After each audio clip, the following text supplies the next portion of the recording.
அனைவருக்கும் வணக்கம். Welcome to ever green guidance Coimbatore. குழந்தைகள் நீட் எக்ஸாமினேஷனுக்காக ப்ரிப்பேர் பண்ணிட்டு இருக்கீங்க. நல்லா ப்ரிப்பேர் பண்ணுங்க, நல்லா ரிவிஷன் பண்ணுங்க, கான்செப்ட் பேஸ் படிங்க. ஸோ நீங்கள் எல்லாரும் நல்ல மார்க் வாங்கணும்.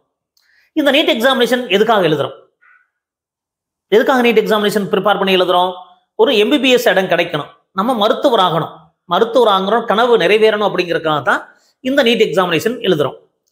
இந்த நீட் எக்ஸாமினேஷன் +2 முடிச்சுட்டு 1 மந்த் ப்ரிப்பேர் பண்ணி +1 +2 படிக்கும் போதே நம்ம எக்ஸ்ட்ரா கோர்சஸ் படிக்கிறாங்க. 1 மந்த் கிராஸ் கோர்ஸ் படிச்சு நீட் எக்ஸாமினேஷன் எழுதுறாங்க. 1 year repeat course last year பண்ணாங்க, கிடைக்கல, ரிப்பீட் பண்ணி நீட் எக்ஸாமினேஷன் எழுதுறாங்க. 2 இயர்ஸ் ரிப்பீட் பண்ணி நீட் எக்ஸாமினேஷன் எழுதுறாங்க. இப்போ இந்த நீட் எக்ஸாமினேஷன் எழுதக்கூடிய குழந்தைகள் கண்டிப்பா எப்படியாவது நம்ம மருத்துவர் ஆகணும் அப்படிங்கிறத கனவோட தான் இருக்கிறோம். பட் ரியாலிட்டி என்ன? பொதுவாகவே நம்ம கவர்மெண்ட் மெடிக்கல் காலேஜில் தான் படிக்க நினைக்கிறாங்க குழந்தைகள். பேரண்ட்ஸும் அதை தான் விரும்புகிறாங்க. என்ன காரணம்? ஃபீஸ் ஒரு 18,000 வருது, plus hostel fees, extra fees எல்லாம் சேர்த்துனாலும் வருஷம் ஒரு 1 லட்சத்தில் முடிஞ்சிருங்க.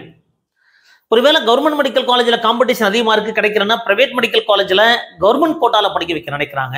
ஃபீஸ் ஒரு 8 லட்சம், 9 லட்சம், 10 லட்சம் வரைக்கும். ப்ரைவேட் யூனிவர்சிட்டியில் 12 லட்சம் வரைக்கும் வருதுங்க. ஏதாவது லோன் போட்டு எப்படியாவது கஷ்டப்பட்டு குழந்தை ஆசைப்பட்டாங்க, விருப்பப்பட்டாங்க, அவங்க கனவு அப்படிங்கிறதுனால படிக்க வைக்க நினைக்கிறாங்க. இல்லை அப்படின்னா அடுத்தது management quota, NRI quota, deemed university, அதெல்லாம் ரொம்ப காஸ்ட்லி. அதை நம்ம இந்த இடத்துல கன்சிடர் பண்ணலை. ஸோ கவர்மெண்ட் காலேஜஸ்லையும், கவர்மெண்ட் கோட்டா இன் ப்ரைவேட் காலேஜஸ்லையும், ப்ரைவேட் யூனிவர்சிட்டிலையும் என்ன பாசிபிலிட்டி இருக்குது? எவ்வளோ பேர் குவாலிஃபை ஆயிருந்தாங்க, எவ்வளோ பேர் அப்ளிகேஷன் போட்டாங்க, எவ்வளோ குழந்தைகள் கிடைச்சது. அப்போ கிடைக்கலன்னா நம்ம என்ன பண்ணணும்? அடுத்தது நம்ம தயார்படுத்திக்கணுங்க. எல்லாருமே நல்லா படிக்கிறீங்க, நல்லா எக்ஸாமினேஷன் எழுத போகிறீங்க, நல்ல மார்க் வாங்குவீங்க. பட் நல்ல மார்க் வாங்கினாலுமே நமக்கு காம்படிஷன் அப்படிங்கிற இருக்கிறது என்ன, ரியாலிட்டி என்ன அப்படிங்கிறத இந்த வீடியோவில் பார்க்க போகிறோம். இப்போ பொதுவாகவே நிறைய கேட்டகரி இருக்கு. ஸ்பெஷல் கேட்டகரி அப்படிங்கிறது ஸ்போர்ட்ஸ் கோட்டா, எக்ஸர்வேஷன் quota, person with benchmark disability. இதுக்கு 229 இடங்கள்ல 91 இடங்கள் ஃபில் ஆச்சு. பர்சன் வித் பெஞ்ச்மார்க் டிசபிலிட்டியில் பிடபிள்யூல 138 இடங்கள் வேக்கண்ட்டு, அது 92.5 கொடுத்துருவாங்க. ஸோ 91 இடங்கள் ஃபில் ஆச்சுங்க. கவர்மெண்ட் ஸ்கூல் ஸ்டூடெண்ட்ஸ், தமிழ்நாட்டில் படிக்கக்கூடிய கவர்மெண்ட் ஸ்கூல்ஸ் 6 to 12 படிச்சிருந்தா 7.5% இடங்கள் கொடுக்குறாங்க. Government medical college plus CSCC Chennai semi government சொல்லக்கூடிய கல்லூரியை சேர்த்து 328 இடங்கள். பிரைவேட் மெடிக்கல் காலேஜில் கவர்மெண்ட் கோட்டா, டாக்டர் எம்ஜிஆர் யூனிவர்சிட்டியில் வர காலேஜஸ்ல கவர்மெண்ட் கோட்டாவில் 148 இடங்கள், பிரைவேட் யூனிவர்சிட்டியில் 22 இடங்கள், 498 இடங்கள் கவர்மெண்ட் ஸ்கூல் ஸ்டூடெண்ட்ஸ்க்கு இருக்கு. ஸோ பிரைவேட் காலேஜஸ்ல கவர்மெண்டே ஃபீஸ் கட்டிடுது. அடுத்தது 92.5 சிபிஎஸ்சி ஸ்டூடெண்ட்ஸ், ஐசிஐசி ஸ்டூடெண்ட்ஸ், தமிழ்நாட்டில் கவர்மெண்ட் ஸ்கூல் இல்லாமல் மீதி இருக்கிற ஸ்டேட் போர்டு ஸ்டூடெண்ட்ஸ். ஸோ இந்த மாதிரி மற்ற குழந்தைகளுக்கு 92% இடத்துல கவர்மெண்ட் மெடிக்கல் காலேஜ் 36 இடங்கள், 36 கவர்மெண்ட் மெடிக்கல் காலேஜ்லையும் இப்போ சிஎஸ்ஐசி சென்னையில் சேர்த்து 3932 இடங்கள் லாஸ்ட் இயர் வந்துச்சுங்க. ஸ்பெஷல் கேட்டகரி மீதி ஃபில் ஆகாத சிட்டி கவுண்ட் பண்ணிட்டோம். அடுத்தது பிரைவேட் மெடிக்கல் காலேஜில் 1823 இடங்கள் கவர்மெண்ட் கோட்டால, பிரைவேட் இன்க்ளூடிங் சிஎம்சியில் ஒரு 30 இடங்கள் கொடுப்பாங்க. மேனேஜ்மெண்ட் கேட்டகரி இல்லாமல் பிரைவேட் யூனிவர்சிட்டியில் 268 இடங்கள், 6023 இடங்கள், 92.5 ரிசர்வேஷனுங்க. அடுத்த சிஎம்சி வெள்ளூர்ல தமிழ்நாட்டில் இருக்கிற கிறிஸ்டியன்ஸ் மட்டும் 20 இடங்கள், அது மெரிட் பேசிஸ்ல தான் இருக்குங்க. எந்த கிறிஸ்டியனா இருந்தாலும் பிரச்சனை இல்லை.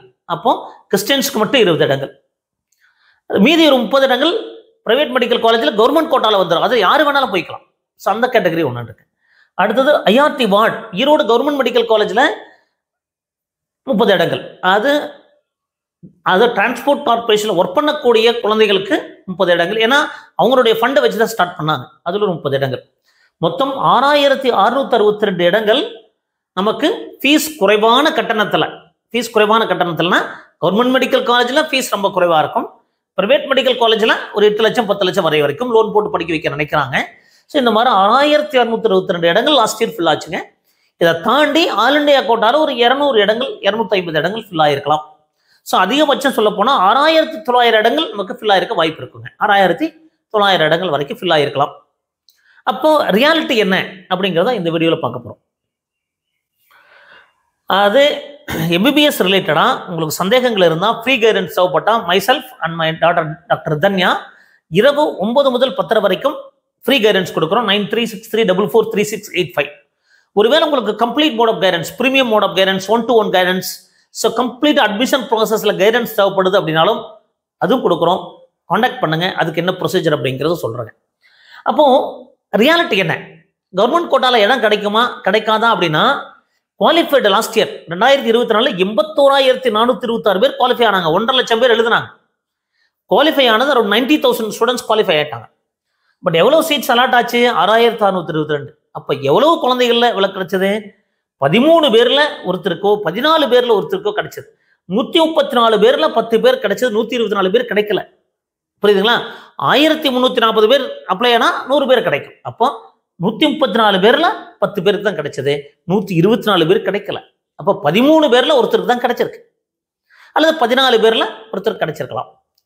அந்த அந்த ஆல் இண்டியா கோட்டாவை எடுத்துக்கிட்டோம்னா ஒரு 12 பேருக்கு ஒருத்தர் கிடைக்குங்க. அப்போ எம்பிபிஎஸ் கவுன்சிலிங் எத்தனை பேர் அப்ளை பண்ணாங்க? 3ல் ஒரு பகுதி அப்ளை பண்ணல. ஏன்னா கிடைக்காது அப்படின்னு தெரிஞ்சு அவங்க அப்ளிகேஷனே போடல, கவுன்சிலிங்ல கலந்துக்கல. 28,819 பேர் தான் கவுன்சிலிங்க்குலாம் அப்ளிகேஷன் போட்டாங்க கவர்மெண்ட் கோட்டாக்கு. அதுல எவ்வளவு பேர் கிடைச்சது? 6,662. அப்போ பாசிபிலிட்டி என்ன? 43 பேர்ல 10 பேர் கிடைச்சிருக்கு, 4 பேர்ல ஒருத்தர் கிடைச்சிருக்கு, அல்லது 43 பேர்ல 10 பேர் கிடைச்சிருக்கு, 43 பேர்ல 10 பேர் கிடைச்சிருக்கு. அப்போ 4ல் ஒருத்தர் கிடைக்குது, 3 பேருக்கு கிடைக்கல. அப்ளிகேஷன் போட்டு கவுன்சிலில் கலந்துக்கிட்டவங்கல்ல, குவாலிஃபை ஆனவங்கல்ல 13 அல்லது 12 பேருக்கு ஒருத்தருக்கு தான் கிடைக்குது. அப்போ இந்த ரியாலிட்டியை புரிஞ்சுக்கணும். அப்போ கிடைக்கல அப்படின்னா நீங்க மார்க் வாங்காதனால கிடைக்கலைங்க. நீங்க நல்ல மார்க் வாங்குறீங்க, நல்ல ஸ்கோர் வாங்குறீங்க, நீட் எக்ஸாமினேஷன் ப்ரிப்பேர் பண்ணி எழுதுறீங்க. பட் இடங்கள் குறைவா இருக்கு, அதனால கிடைக்கல. அப்ப என்ன பண்றது? ஒன்று ரிப்பீட் பண்ணணும், இல்ல அடுத்த படிப்பு தொடரணுங்க. எம்பிபிஎஸ் மட்டுமே வாழ்க்கை கிடையாது. இது இல்லைன்னா வேற படிப்பை தொடர்ந்து வாழ்க்கையை வேற வழியில கொண்டு போகணும் அப்படிங்கிறதான் இந்த நேரத்தை சொல்லிக்க விரும்புறேன். இந்த மாதிரி நிறைய வீடியோக்கள் பதிவு பண்ணிட்டு இருப்போம். இதான் ரியாலிட்டி. கவர்மெண்ட் கோட்டால மேனேஜ்மெண்ட் கோட்டாலாம் கன்சிடர் பண்ணா 10,000 சீட்ஸ் வருங்க. Deemed university, government management quota, NRI quota, deemed university, அதெல்லாம் நம்ம நார்மலான ஒரு பீப்புள் போறது கஷ்டம். ஸோ இந்த மாதிரி எங்கள் வீடியோஸ் எல்லாம் பிடிச்சி மறக்காம லைக் பண்ணி ஷேர் பண்ணி மீண்டும் ஒரு நல்ல பதிவுடன் உங்களை சந்திக்கிறேன். நன்றி, வணக்கம்.